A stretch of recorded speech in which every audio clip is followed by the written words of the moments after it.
And we are live. Good evening, ladies and gentlemen. Welcome to Bigfoot Odyssey's Researchers Reports. I'm your host, Kerry Arnold. With me, as always, producer and co-host of the report, Miss Daniela Iolo. How are you, dear? I'm good, thank you. And now Well, we're feeling refreshed. all right. Aren't you happy? We're going just a little bit early tonight. Well, our guests, they are the creators of Blue Falcon Radio. It's a podcast. I did a show with them. You guys really need to go check out.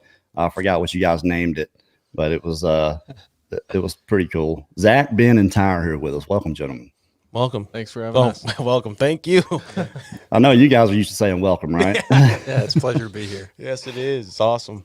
So wherever you find podcasts, you can find these guys. And it's Blue Falcon Radio. They're all police officers and not really Bigfoot guys, but they do hear a lot of strange things being police officers. And real quick, before we get started, just remind everyone in the chat, try to keep it family around here. You guys know that. Keep it clean for us. Try not to argue and back and forth with each other. We've got the best moderators on YouTube, and they'll time you out if I don't. So just saying. Got a birthday. I want to wish Dixie Dobbins. She just turned 10 years old yesterday. She watches the show. Happy birthday, Dixie. Jason, I'll be talking to you really soon. All right. Well, we're going to get into this, and we're going to talk about Bigfoot stuff just a little bit. But what I want to know, I know Ben is the resident skeptic there, and That's me. Yes, you guys were saying earlier that after I came on the show that changed things a little bit. Tell me just a little bit. What was it, Ben, that changed it for you? It was seeing your account of it. Like I feel sorry for anybody that listens to the podcast who can't see the video that we had, because I could see in your face, and like you were reliving the story as you told it. And I'm still a skeptic. I still don't necessarily believe in anything, but I want to. Like, I want to go out there and I want to have the experience, not necessarily that you had, because that was terrifying, but like it's piqued my interest enough that I want to go looking for evidence. Well, I thought about it a lot afterward, because I've told that story probably 10 times on 10 different places, starting with Sasquatch Chronicles and different shows. And that's probably the second time that has ever happened to me, where I've actually gotten where I've kind of felt that washed over feeling. Yeah. And I was thinking, what happened? I went back and listened to it, and I think it's usually it just comes out, but I had to think about it. And I think that was what was wrong, because I looked at it and I was like, man, I don't sound good at all. I was out of breath, especially. And that doesn't happen to me all the time. So I was just one of those rare times that maybe it's a good thing. Maybe it's more convincing. I don't know.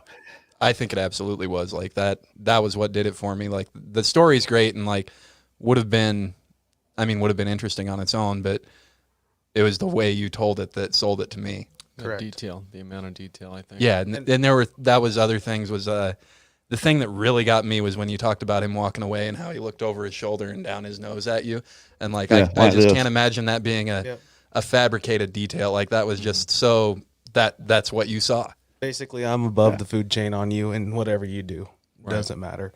And and two, we interview people all the time. Obviously, everybody lies to us. You were really good at, like, at one point you had to stop and take a minute because it was affecting you that bad. Someone who's telling a lie not a lie, just making up a story, because, obviously they have to really think about their story, and they don't have any emotion in it. Like, yeah, I was really scared. Really? Were you scared? Because it doesn't sound like that. Like, yeah, the lady, she really yelled at me. Right. No, that's not true. So you had to stop, take a minute, and everybody listening has heard Kerry's story. And two, I showed these guys after we talked to you the account in video, so you could put a picture with. Where it was. Correct. First of all, they're like, God, he's such a big guy. I was like, I know. Like, how tall are you? Like 6'4"? Yeah, I'm in my boots, about 6'5". 6'5", 230? Nah, about 255. Okay. So you're a big old boy, right? Yeah, I'm a good size fellow. I'm batting 1,000 on that. Every time I go and do a documentary, that's the first thing anybody says. Damn, you're big. Right. And so my point is this. It doesn't matter. I know there's some big guys that fall like, real soft. But what I'm saying is, you've been in the woods, you're big, you see this thing and it makes you not go in the woods. There's just so many things that people listen to and know that that's not real. That's just not real. So I appreciate your story, and I appreciate it's awesome. I mean, I'm not just saying that 'cause I'm on your show. I actually busted out some of the old solo cam camouflage. I still have all my camo from back in. I still have the backpack I had that day. I've still got all the camo, the hat, all that stuff is put away in the closet somewhere that I was wearing that day. Now the guns and the tree stands and the cameras and 4-wheel and all that, I sold all that stuff immediately and got rid of it. And there's no telling how much money I'd spent on deer hunting over almost a 30-year period. I'd say 20 years. Once I got into my late teens and actually started making my own money and spending my own money on it. But I probably had 5 tree stands, just tree climbers, ladder stands, so much crap that I would have left out there had it not been March and turkey season. Have I not already taken all my stuff out of the woods? I don't know what all I left out there, actually. I think I did leave maybe a tree climber, a camera. I think I have 5 or 6 cameras out for deer season, but I never caught anything on camera. I never saw a track. I never saw anything like a structure wise that I wouldn't have said was just deadfall. Now, I'm not looking for these things, but being a hunter, your eyes are glued to the ground. So I think these creatures are aware that they leave sign behind, and I think they do their best to try to hide it. Because I do believe with all of my heart that they were there before I ever came in there, that they just tolerated me for long enough. And then once I did this is what I think. Once I did something different, I'm hunting past deer season. I'm a different animal coming to me. And I just think they didn't like it and let me know it. And I also believe that if anybody else would have done what I did that day, nothing would have happened because it was me, because they knew me. All the interactions we had had for 7 years, that's why he even showed himself. I think they thought I knew they were there anyway, just because of the interactions we had. But he was still slick. He was very slick about it. He did not let me see very much of him to begin with. And then even when I did see him, it was, the top half, and he was in a gap. If he would have gone one way or the other, I wouldn't have, quick, he would have been gone. So, yeah, it was something. But I mean, we're not here to talk about my experience. I was just interested in what it was about that kind of changed Ben's mind maybe a little bit, or just opened you up, I guess, a little bit more to the possibility. I do have a question on that, and just not to wrap it up. Tomorrow, would you go out tomorrow and spend the night out there again? If you were like, I'm packing my bags, put a tent up, stay the night out there tomorrow, would you do it? Nope. Not. I've done it. We went back. Right. But like by yourself with your wife out there, set a tent up, campfire, and did it again. Before this last trip, I would have probably said yes. But when we went out there, and there was 12 of us, we went out there to film because we got shut down in Florida and we got shut down in North Mississippi. And I was very reluctant to go, but I was like, let's go to a place that I know is viable. Let's just go do it. And I'll take all these researchers with me. We got all these people. I think I'll be okay. But I really wasn't okay. I didn't pitch my tent at all. I slept in my truck. Well, those guys went out. I stayed in my truck, and it wasn't because I was afraid anything was going to happen to me. It was the way my body was reacting, and I knew it immediately because when I first got there, I had to go. I thought I was gonna, crap my pants. My stomach was just so nervous.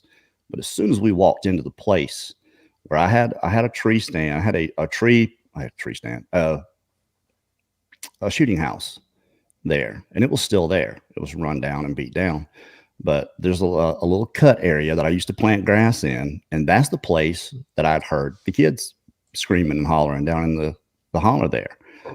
Excuse me. That's where we set up camp, was there. And as soon as we walked in, before we drove in, I got out of the truck, and Jeff Townsend, my bodyguard, because he was my bodyguard, have, pistol in each hand, coming with me. As soon as we walked in there, I smelled it. It smelled like a zoo. That kind of got to me a little bit. And I think, once the guys got in there, I calmed, I was calm. I was okay and wanting to film, but I really just wasn't comfortable in there. I didn't feel good. So no, I know they're still in there. Our old field producer, Scott Owens, had gone back in there, heard the knocking, had gotten growled at in there. There's, if it's not the same ones, after 13 years, it's at least relatives. And I think they still are in that general area.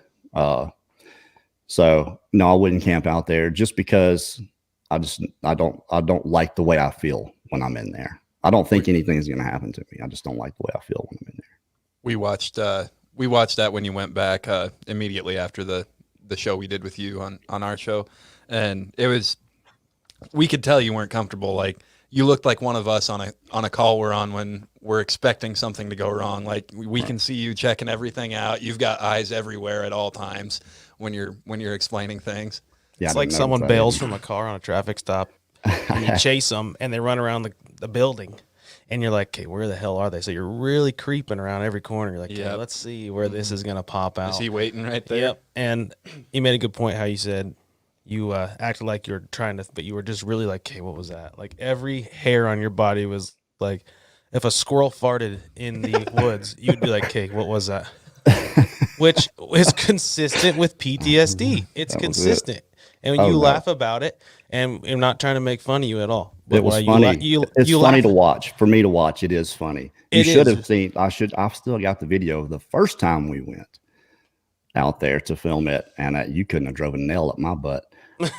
I had 6 people with me and a dog, and I had a researcher, Doug Randall, was there, and we're walking down that hill going in, and he goes, whoop, like that, and I turned around and I said, are you out of your damn mind? Have you ever seen That's not Trimmers? what we're here for. You ever seen Trimmers? Yes. You've seen Bert when he has all the guns and the truck? That's what I expect you every time you go on these Bigfoot Odysseys. You drive the truck, the 6x6, you got the full army get up, and then you're like, I bagged one of these zombies. So the first time, and we filmed, and there were so many things I left out, and when I watched it back, I was like, nobody's going to believe this at all. So I talked to Scott, and it was like 5 days before Thanksgiving 2018. I said, can you come back?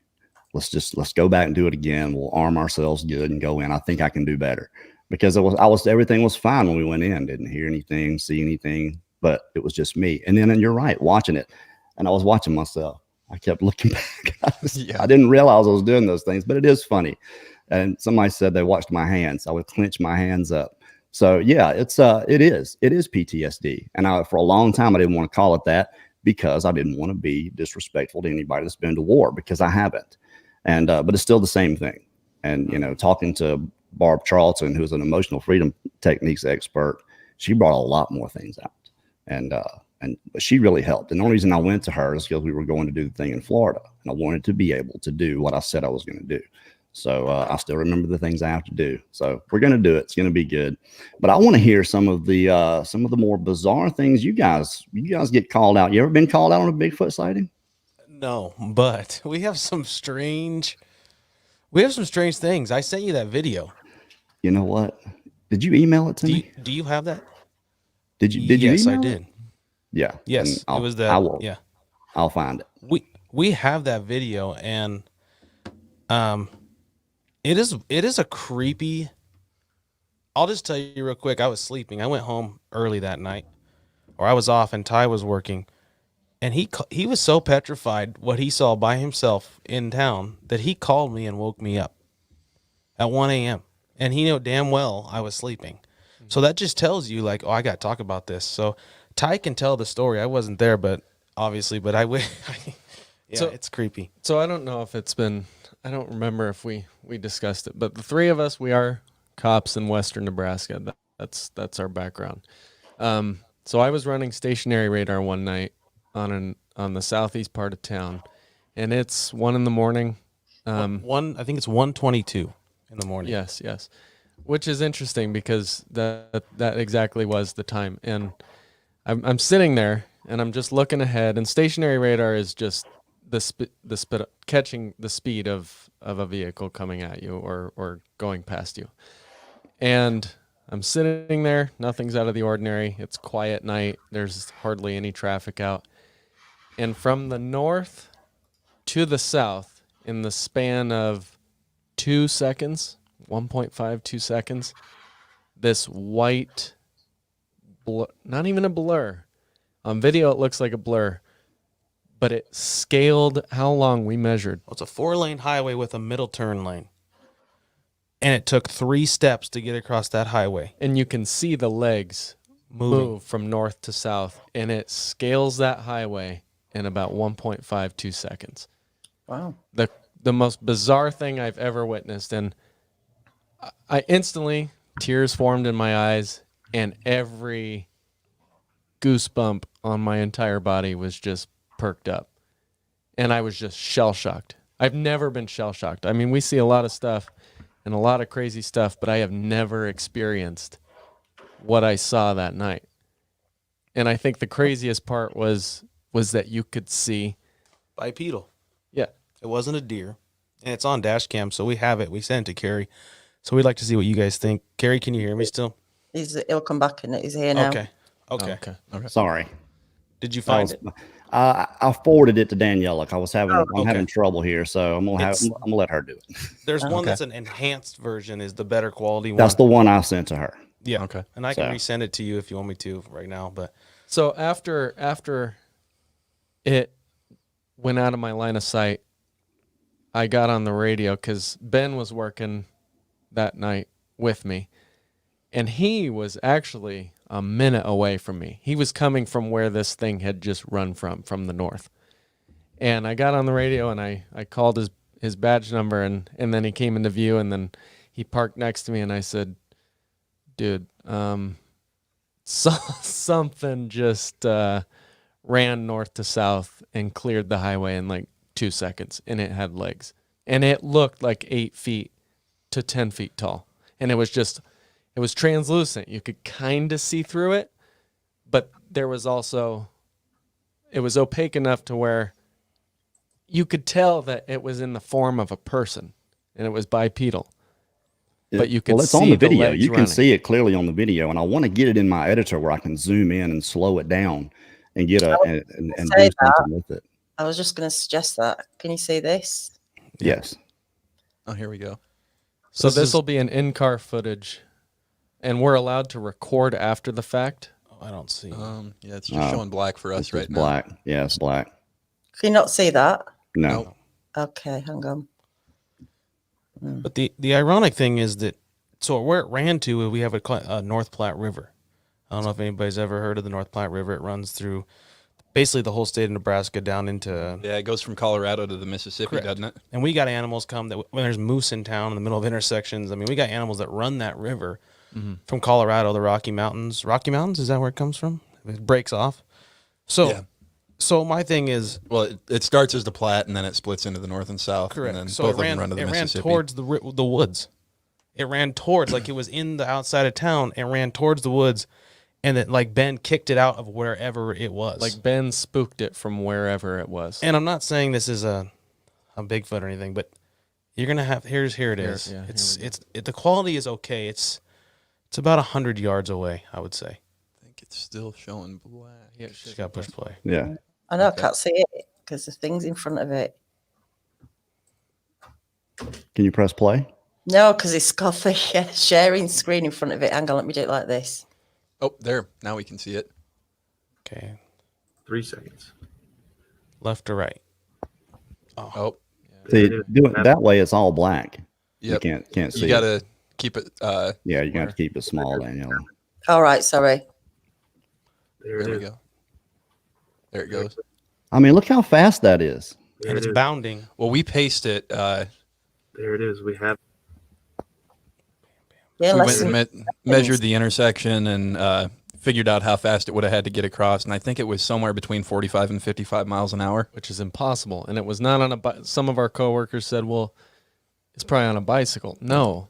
Even then, 45 to 55 miles an hour isn't doable. Yeah. So what we did at that point, because like I said, we can record after the fact, we can go to a point in time because our in-cars are always recording at all times. So what we did, since Ben had just come from the direction it had ran, we recorded after the fact around the same time, but there was nothing on his. Yeah, I never saw anything. My car never saw anything. And there was a fence. So on the other side of that thing, it's hard to see. If anybody wants us to send that video, you get a hold of us, Blue Falcon. We will email it to you so you can watch it on your phone, on a laptop, It's very, very, very good if you see it in your face. You can definitely see two legs running, bounding. And it's not, I mean, it's gliding almost how fast it's going. Needs slowing down, doesn't it? It needs really slowing down and looking at, I think. Yeah, for sure. To get a I'm good. looking for, I've got a video here that I Well, want you guys to see. So it's very similar. That's to, real quick. I'm not trying to cut you off, Kerry. Yeah, go ahead. There's like a, what's it called? A fence, a 10-foot privacy fence. Right. And it has a thing, barbed wire fence because it's a scrapyard. This thing, in the video, you can see his head or the top of where it is would be at the top of that 10-foot privacy fence. Mm-hmm. So whatever this was, if it was a ghost, I don't know why it would be a 10-foot ghost. We have people that get hit on the train tracks all the time. It'd be suicide, just accident. But if it was a ghost, which I believe in too, why would it be a 10-foot ghost that's running across the road at 1:23 in April to show himself to Tyler? I get it, but I just find it was very strange. Yeah, and then I showed up and he told me about it, and I'm the skeptic, like we said, and so he's telling me this, and I'm like, well, this sounds unbelievable. It's 1 a.m. He's sleep deprived. They don't thrive on night shift like I do, so they get fatigued and stuff. And I'm like, well, let's go looking for it. So we spent, I don't know, probably half an hour, 45 minutes, kind of searching the area that it went to, and we didn't find hide nor hair nor track nor anything of it. I sat there. Not fast. It's going to be well out of town, isn't it? Well, yeah, you're right about that. I sat there for a week straight every night at 1:23 to see if it was something. Never saw it again. So, well, I've got this video, and we've watched this before on the show, but I want you to see this and how similar this is to, I think, to what you've seen. Can you guys see this? yes. Okay, it's if you watch the whole thing, it's hilarious. But let me go back and. Can you make the screen bigger? That's it. There Yeah. we go.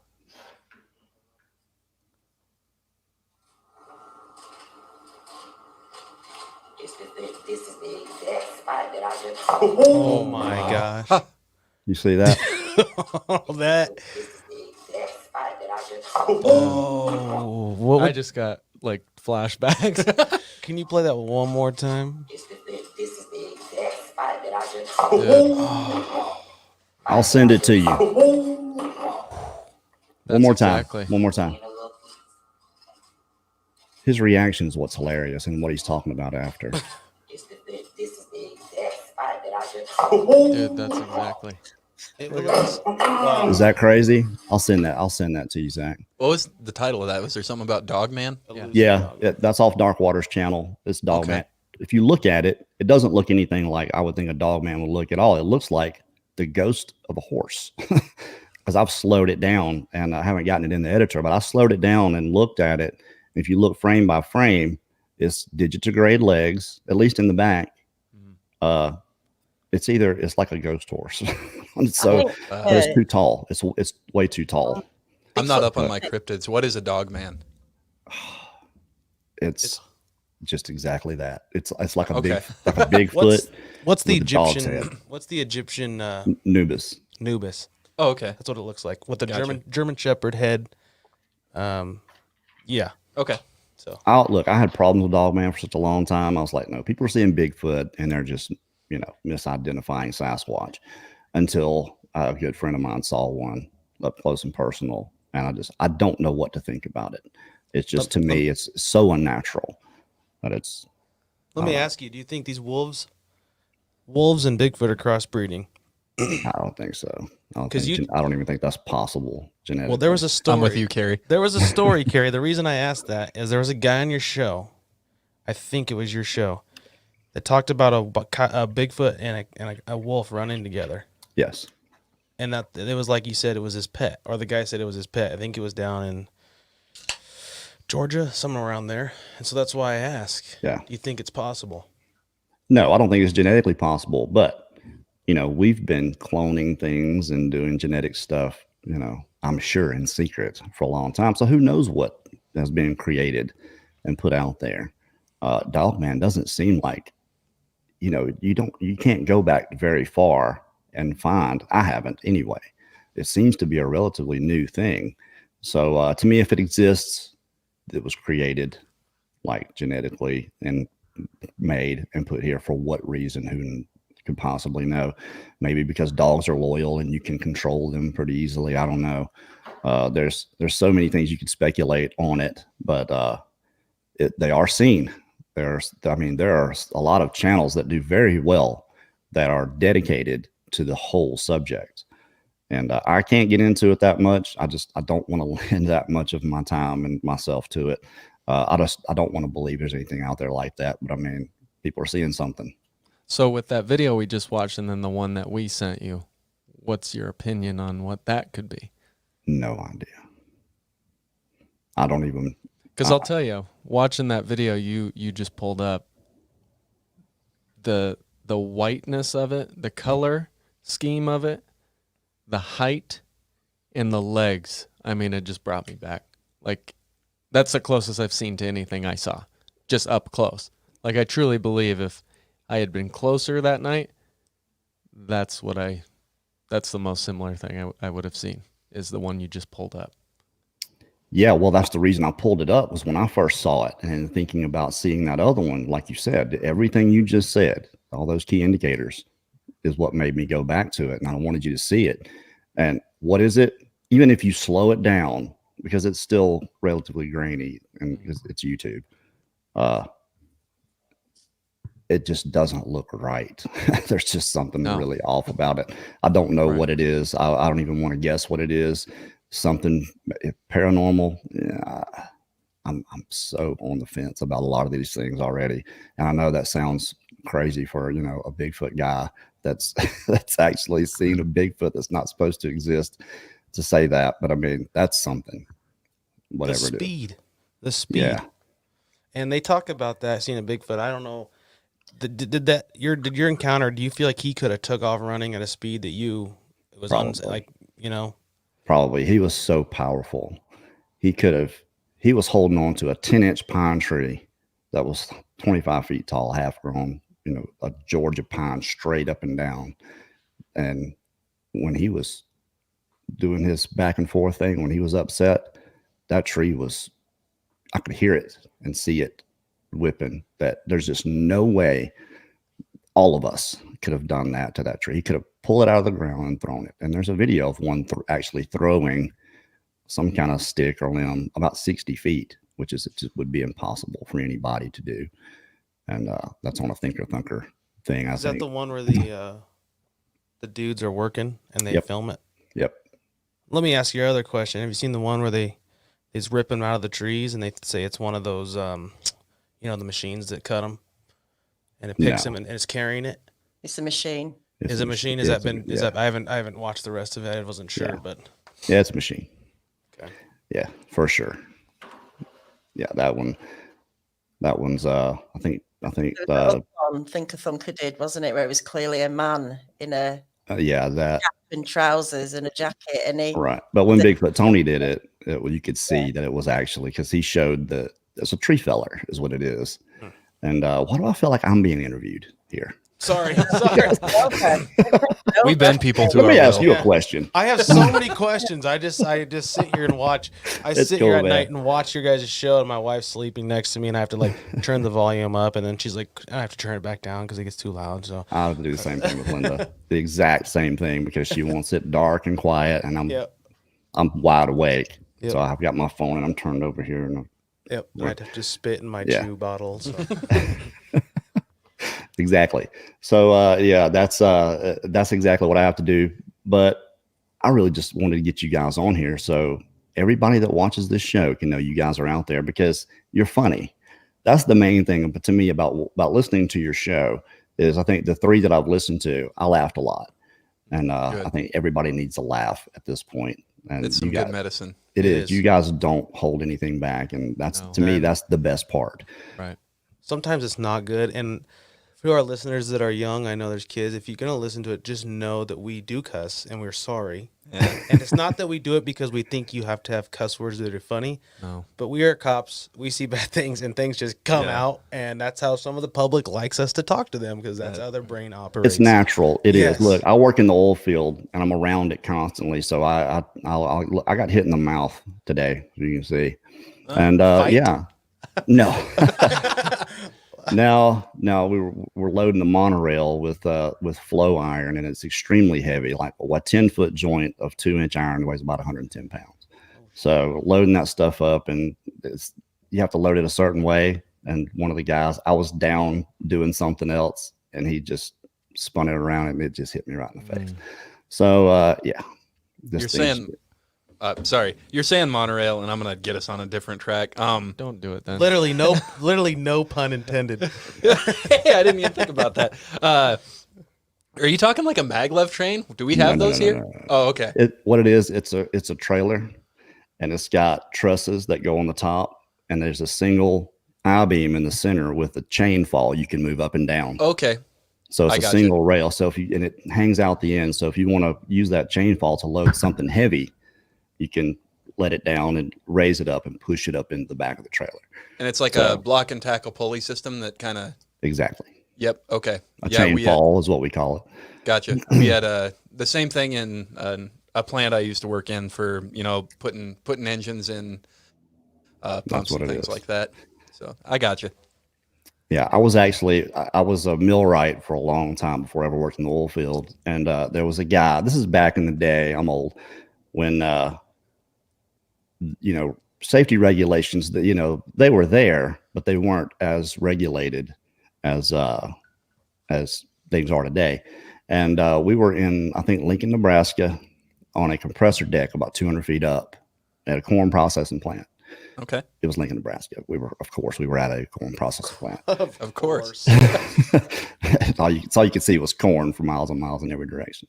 So, but I worked on this particular machine, and we're like 200 feet up, and there was a guy, I'd never seen him before. He would hook himself to the chain fall, and that's how he went up, would bring himself up that way. He died. Oh, wow. He fell. He lost and fell like 60 feet and died. Yeah. So that's my thing. Every time I hear chain fall, I go back to that. And what they call him? I think they called him Snake Man or something. I don't know. He liked to keep snakes. He was a weird dude. Oh man, no, Anyway. that's nope. I won't take snake calls. Nope. Really? I am petrified of snakes. Call I'll take animal all your animal snake calls. control. I'm okay with that. So you guys deferred a lot of those calls to animal control. Do you have to? Our animal control is 8 to 4 on weekdays, and so it depends on like he got injured once, and so there was a period where there was none, and we were it. And so that happens quite often. But we do get a lot of animal complaints. Ben's got a good story about what you saw, the eyes, if you want to tell that.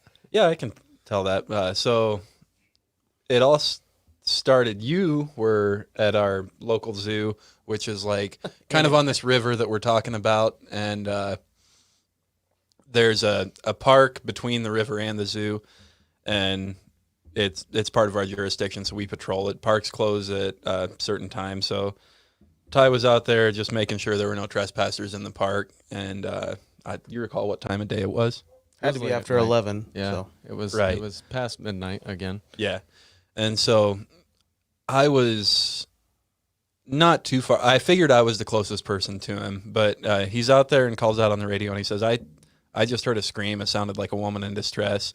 So I book it to his location and meet up with him. We kind of had a face-to-face exchange of like what he heard, and I think you said you heard it several times by the time I arrived, didn't you? Yeah, and at one point you could even hear it over the radio, but it was I'd forgot about that. Yeah, it was ungodly. It was very hoarse. Like I don't know. Not like a mountain lion. You know how a mountain lion will scream like a woman. We tried. Oh, that Yeah. was but no, mountain lion I think was the closest thing we found to it. right. So then you're walking, trying to. Yeah, so we get there, and on the western end of this property, there's kind of some ponds, and they split the park in half, and they're not part of the property, but it kind of fingers out around these ponds. And so on the south end, there's a paved path, and Ty starts driving that path, and we don't really know what side of the ponds it came from, but we know it came from west. So I get as far as I can in my vehicle, and then I just can't go there anymore. And so I get out and I'm walking, and it's kind of swampy area next to the river, big tall reeds, and then a bunch of fell trees that their people are doing improvements and stuff. So they're trying to clear land and whatnot. And there's felled trees all over the place. So I get probably 200 yards away from my vehicle. And by that time, Ty and I are separated by the pond, and we're, looking for this female in distress and just screaming, no words or nothing like that. And so I'm lighting everything up with my big flashlights, and at some point I get out there, and some part of my brain isn't turned on, and I go across some eyes, and I'm like, oh, a deer, because we see deer out there all the time. And take a few more steps towards it, and it doesn't spook like it ought to. And at that point, too, like we haven't heard the female scream for quite a while, and I'm so far away from someone who can get to me quickly if I run into something I ought not to. And so I'm kind of getting, my hairs are standing up, and All of them. all of a sudden I'm starting to assess the situation for what it is. And meanwhile, I'm tripping over all these logs, and I can't see the ground or anything like that. So I'm like, well, I think I ought to go back, follow Ty on the path, and then come around on the other side of the lake and work my way back this way so that we're closer together when we tackle this. And so I start to do that, make it all the way back to my vehicle, and like tripped and fell down several times. I wish I could have seen that. And so I get back there, and they dispatched fire because our fire trucks have lights on all sides of them, and they can light up a field like you wouldn't believe.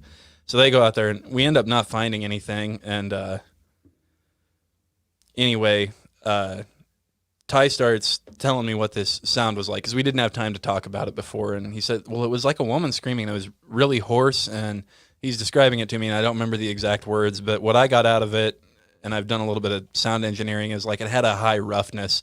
Like that's a term they use in sound engineering. And I was like, well, what you're describing kind of sounds like a cat. And so we started going through, I think we had something else first. Oh, a dying rabbit was the first thing I showed you. And like, that sound, I'm sure. Yep. And so I played him a rabbit call, and he's like, well, it was kind of like that, but it sounded more hoarse than that. And that's the roughness I'm talking about. And so we got into big cats, and then we got to a mountain lion.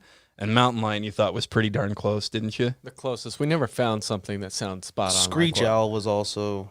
Yeah. It was like a mixture of a bunch of different stuff. But the best part about this, it continues, Kerry, and it continues across town to another location. Well, and Can so The all this, yeah. Oh, the eyes. I guess I wasn't there for that one. When Sorry. he's telling me about this, and like I'm showing him all these animals and whatnot, and we get to the mountain lion that's the closest, and then I remember these eyes that I saw, and they're front facing. Like I can remember at this point they're front facing, not a and the deer. thing's not flinching, and like it doesn't take off, but it's kind of like not all at once, but it'll stay in a spot for a bit, and then it'll move, and it'll kind of do that.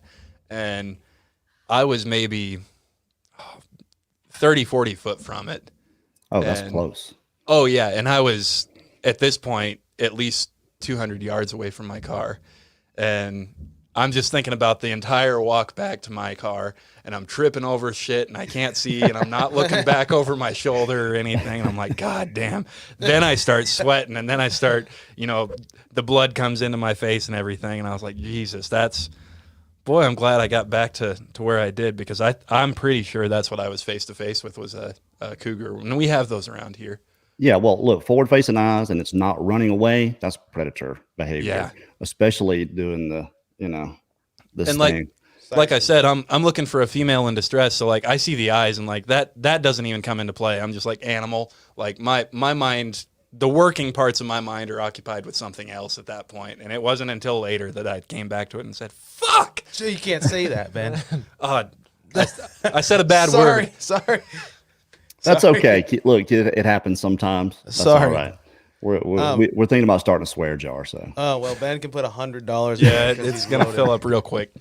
you guys are used to doing your thing, so Yeah. we No, but- understand. If that's the worst thing the kids hear today, That'll be it. right. That'll be it. But to go on what they said, so this is south of town, and our town is about 2 miles long, 1.5 miles, and this is down by the river. But if you go north, there's a soccer complex. And it's 1 mile around. Big open. Yeah, and there's fields. It's just on the outside of town, so the county is cornfield, hayfield, bean fields. And this was what, April, I think, again.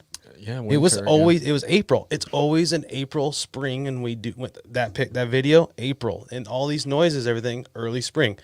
So Ty, once again, I don't know what it is with Ty, but he starts it, and it's something strange. But he was up north, and like I said, the original when they heard the scream was down south. He was up north, and there's no trees up north. It's wide open.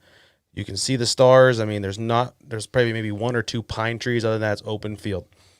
He says, I need units up here now. There's a female screaming up at the soccer complex. And we get the occasional, people up there doing, the dirty or whatever up there at the soccer complex. So we tell him to kick it.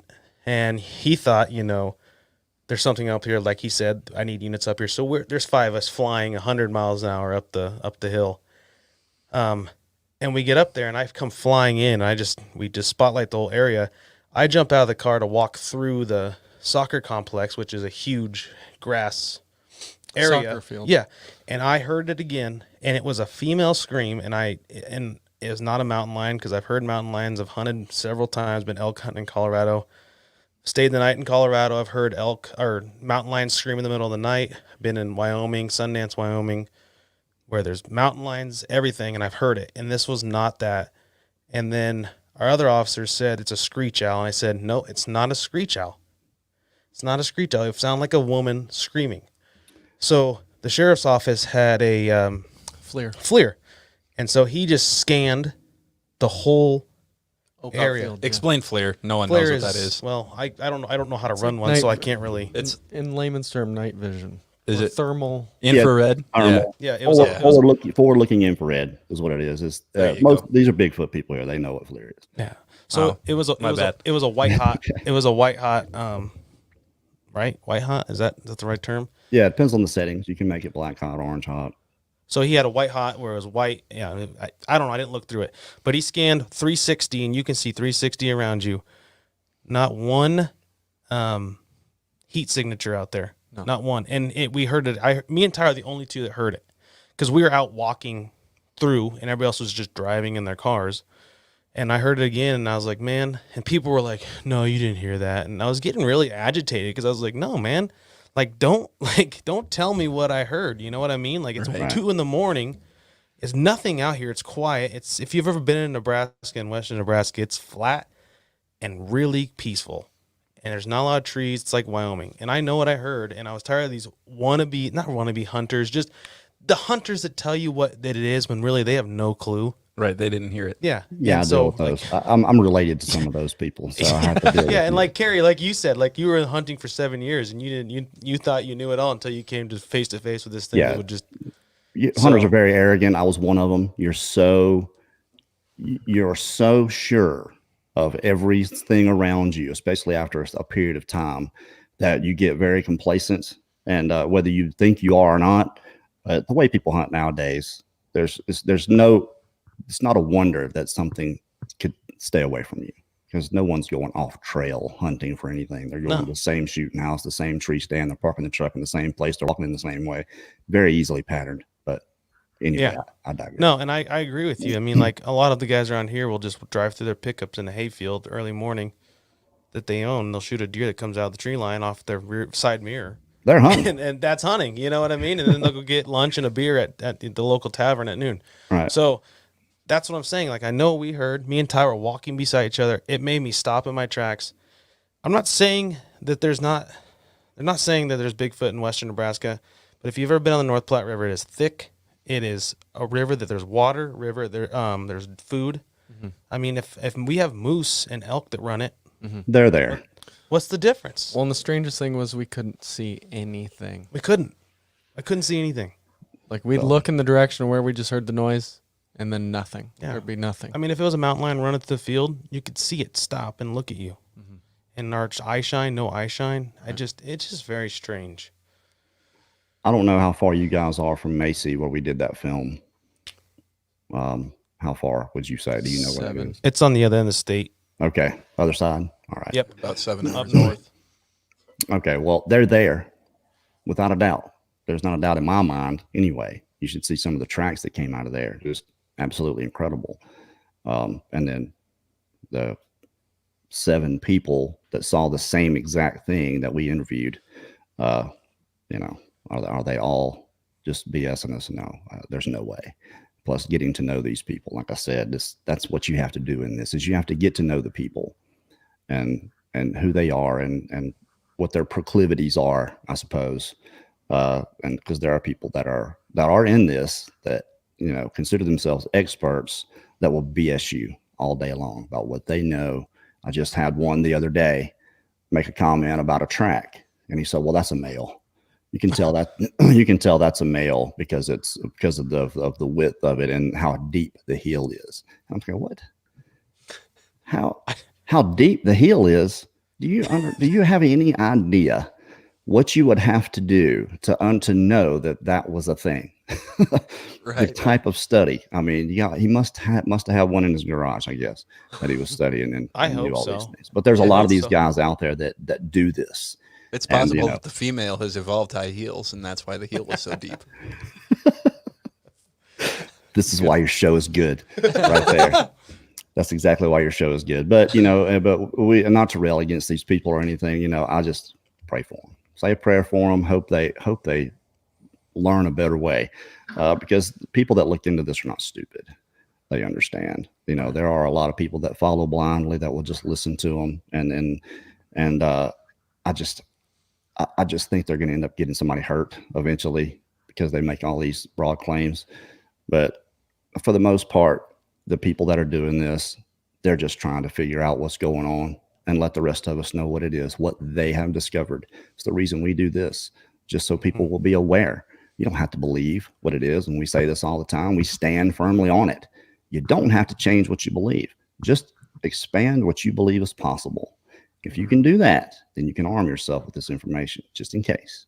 If it ever happens to you, if you ever happen to be in that situation where you hear that scream, where you hear that loud tree knock or those thundering footsteps coming to you and trees are breaking, that you're prepared for the possibility that it's one of these creatures.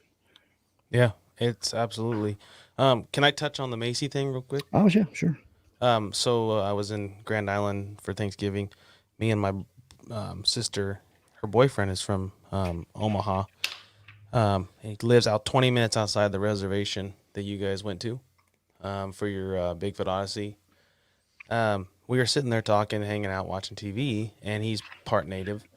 And he starts talking about Deer Man. In Macy, they believe in Deer Man on the reservation. The guy you interviewed, I'm not going to say any names, the guy you interviewed for the show, that's what they believe in on that and whatnot. Then I was like, wait a minute. He said the name, and I said, wait a minute. You know this guy? And he goes, yeah, I know him. He known me since I was like 5 years old. And I was like, what? And my sister just started dating this guy. I was like, what's his name? And he said it again. I think you can say his name because Well, I Barry, didn't know if- yeah, Barry Webster. Okay, Everybody knows I didn't who know he if is. Barry Webster, he's got the show that you guys did. And I was like, hold on. So I Googled it, and Kerry, went down and did the interview with Barry, and we ended up talking to Barry because he called him that night, and I talked to him till 2 hours. And I just thought it was very ironic that I just met my sister's boyfriend 5 months ago, and I've just started talking to you, but you know Barry, and then I've talked to Barry, and it's just very ironic how things kind of click when you start getting into this field, right. indirectly. And he talked to me, and he said, if you guys want to come up, we can give you an experience. But it's just, I'm very weary on that. I asked Kerry, because you said it was the creepiest place you've ever been to. Yeah, one of two. And where was the other? Brown Springs. And where's that? Sorry. Oklahoma. Okay. Was that the one you just went to? We didn't go there. We went to another part of Oklahoma, southeast Oklahoma. But Brown Springs, you know, where we went to film here was at a residence, you know, and there's woods around, and I did a lot of drone stuff there for the woods. I mean, we went into the woods right around the house just to get just to show where they got tracks, where they cast them, where all these broken, strange limbs are, you know, where you go out into the woods and you're not going to find these. Just, you know, odd things. We went there, but we went into Brown Springs, into the wooded area there to film with D. Doss, and it was 11 o'clock in the morning, beautiful sunny day, and when you got into those woods, it was just the most ominous feel to it. Now, Linda, my wife, is very, very, every single place we go, she goes on, does her own thing. She's hears something over here, she's going after it.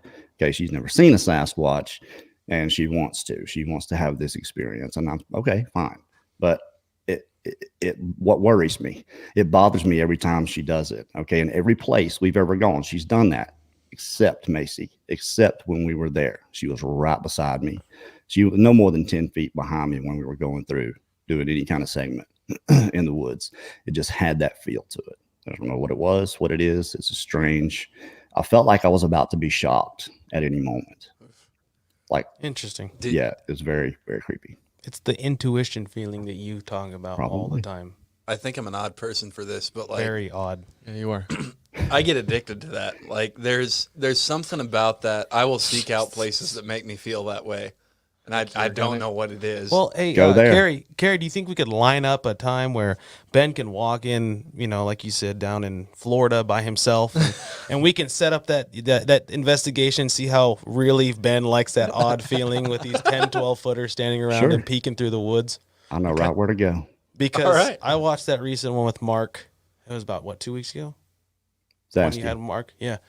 That dude, you know how you talk about people, that seem to be like, people are experts because we don't have one to study, but that guy seems to got it. He has it down. Like he's got it down. Like everything he talks Because about. he data collects. He collects data. He writes things down. He's constantly got something to draw from. And there's a lot of people don't do that. He's just different, but he doesn't go in after them anymore. He won't go in to those places anymore like he did in the beginning. Well, it's amazing. Like the whole color thing, and it makes sense the way he explained it and you explained it, but he explained it so much in detail. I can't explain it but there's just so much to it. And his little when the things, he chased after the one, and it was just like splitting the grass. It was running. Like you could just feel like you were there on those things. And I just want Ben to go there by himself then and see if he really is addicted to the feeling. Cause I would have a hard time. I can explain it a little bit, I guess, because like part of it comes from being a skeptic, and I know this because it was around that time that I stopped enjoying scary movies, because when you get to the point where you question everything, it just shoots the shit. Excuse me. $40. That's 40. Ben's recently moving to a new apartment, so he's gonna make his deposit after he's done with this. It just it destroys your suspension of disbelief. And so like I'll watch a scary movie and I'm just poking holes in it all around. And one of the things I really liked about hearing your account is my suspension of disbelief. Like it was there. Like I was experiencing it through your telling the story, and like I was feeling the things that I don't allow myself to feel because I'm a skeptic, and I say, no, that ain't real. You shouldn't feel that. That's kind of funny. And I just looked up. We've been here 53 minutes. Daniela hasn't said anything. I think that's Sorry. my fault. No, I'm sorry. Kerry's fault, totally. It is, because I just kept going and going, and I just totally spaced it. I'm sorry, Daniela. Oh well. Do you think? It's too late, I think, at this point. I've gone past so many things I wanted to touch on that. We'll do it. Oh, Go ahead. We will watch. We're not on a strict schedule. We can go a little long. I can't remember, to be honest. Daniela, have you ever seen a Bigfoot at all, or wanted to? I'm not sure if I want to, but I had an experience. It's so minuscule compared to these people who have Bigfoot experiences, but I had what I think was a big cat. And we're not supposed to have any here, but I think there was something following me one night, growling at me, and that's something we just don't experience here, like you guys, with your mountain lions and cougars and stuff like that. And I'd completely forgotten about it. And then I got into Bigfoot, and just one day I'm trying to imagine how people feel when they've seen them. And, I look at like my doorway and think that Bigfoot's going to be bigger than my doorway. And trying to put a scale on things. And then I try to imagine, you know, when they hear the vocals and stuff like that. And something just triggered that memory of, oh, actually, yeah, I remember that incident, you know, years ago where something was definitely following me. It was behind a hedge and it was growling like a lion or something. It's weird. So And that's the I closest. think you do have big cats over there.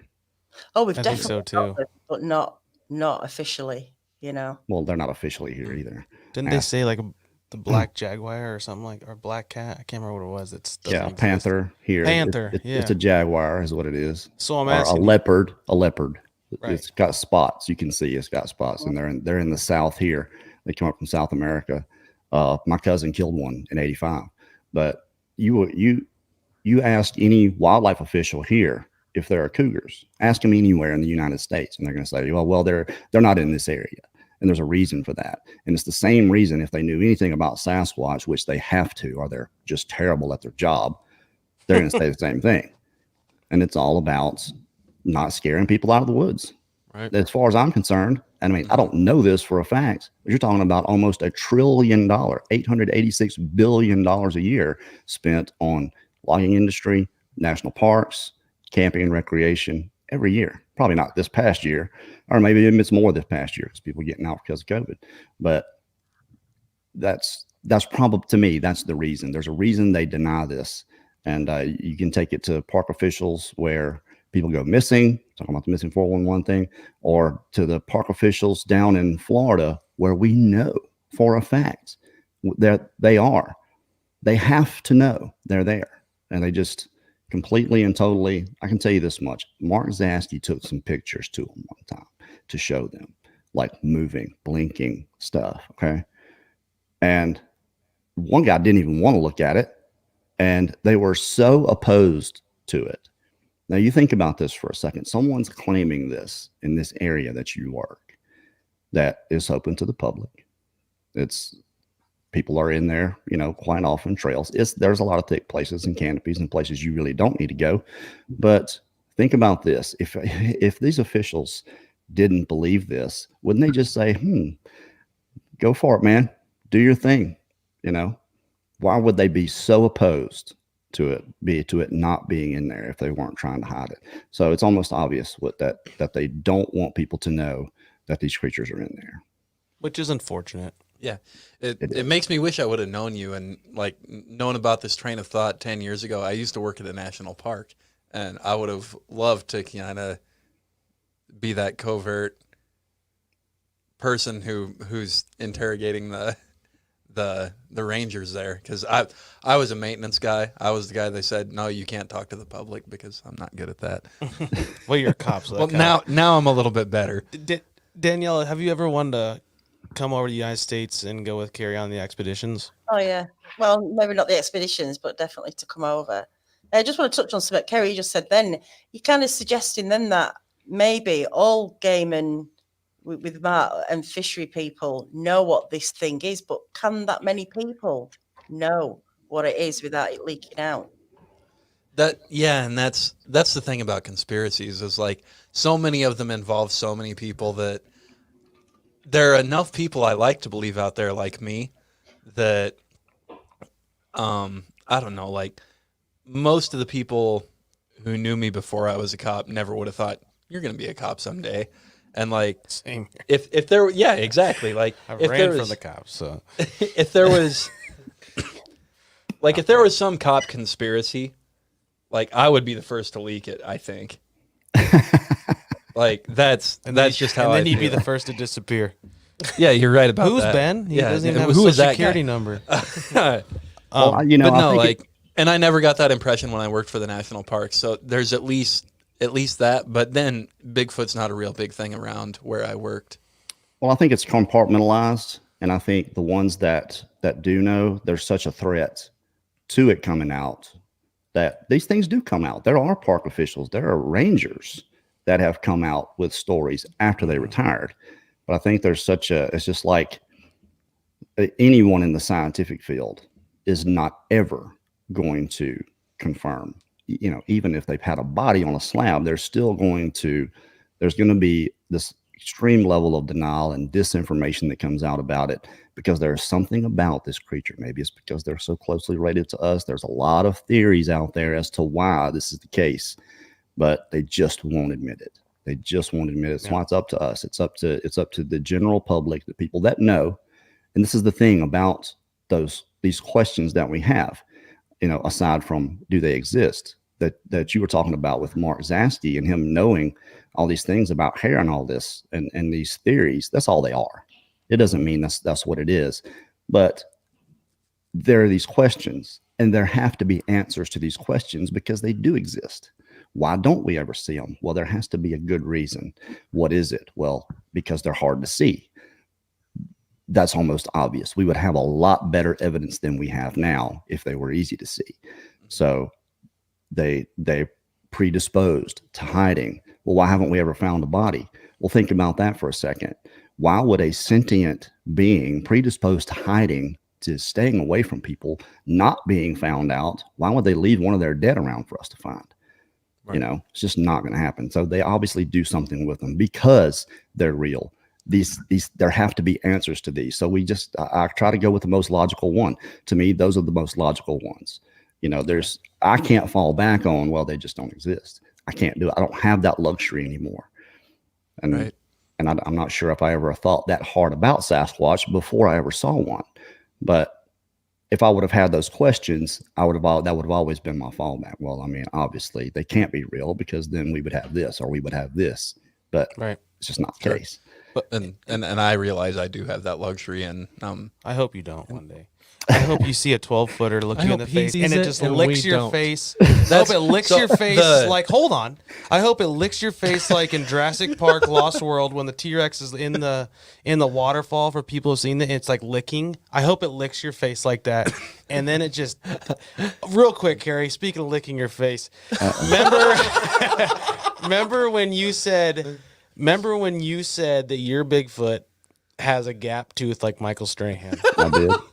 Ben has the same gap tooth, just like Michael Strahan. And when you said that, we all directly looked at Ben and went, so it looked like Ben Luckenbill. Yeah, when he actually stuck his tongue out is when I saw that. I saw all of his teeth. See that those details creep me out because I'll see Ben. Yeah, that's so specific. I'll see Ben on a call at night and I see his gap tooth, and that creeps me out. And I know Ben, but I don't know this thing. So do you remember when we went? Sorry, go ahead. Kerry, did you show them the sketch? Did you show them the sketch? Oh, the sketch. No, I didn't. You want to show it to them? But real quick. Oh wow. My. Yeah, that looks like looking in a mirror. Who made this? I did. I drew that about 2 years ago. Now, that's not exactly right. It's similar. It reminds me of it. That's why you see, I thought the way he looked reminded me of Scottie Pippen. I know you guys laughed at that. It was funny. But you see, wow, long face. Yeah. I think the brow is probably bigger than that. The hair is definitely not right. He had short hair on his head like a gorilla. But the long face and the pointed looking nose, kind of pointed down. Like I said, it's not exactly right, but it does remind me of what I saw. Very Neanderthal looking, absolutely. Like caveman, like not monkey, not chimp, not ape, none of that. Just very Neanderthal when I look at that. Well, these things have human-shaped feet. There's no divergent toe going on there. Human-shaped hands, hooded noses. These are not ape-like features. These are human-like features. And I'm not, to me, what's obvious is what's obvious. So there's actually a few people out there that do, the profiling when they do the sketches, maybe like in the police when they're someone trying to describe a suspect or whatever. There's people out there doing sketches of Bigfoot from eyewitnesses, and it's interesting the kind of diverse looks of them. Right. But, Susan Sweet, her name is one of them. She's got some really good sketches. Yeah, there's a very broad range from place to place of descriptions of these creatures. And if you look at some of them in the same area, can look so much different from one another, but it's always that same bone structure, hair, the immutable characteristics of the creature are the same, but the soft tissue change, You know, one might have a really wide nose or a pointed nose, or no different than any of us are from each other. I believe these creatures are different colors, different heights, sizes. So when I hear somebody say, "Well, I saw a juvenile," well, how do you know? It's just not a 5 foot tall thing. You know, they could be full grown and 5 feet tall. This is the way I feel about this creature, is that they're so diverse and different from one another, but they are a species all their own. They have to be. Whether we've bred in with them at some point in the last 1,000 years or so, and maybe that's why they have some of them look the way they do. Some of them look more ape-like, like Kong looking. But you know, I've seen some that just look like people. The one I saw, I thought was a guy, and I had every reason to believe that it was, until he got a lot closer and his facial features changed into an angry monster. And I think that's what affects me to this day more than anything. Is if I close my eyes and I think about that face, it's not 80 feet away. It's right here. And it just, I can do it. I can give myself that hard drop thinking about it. Yeah.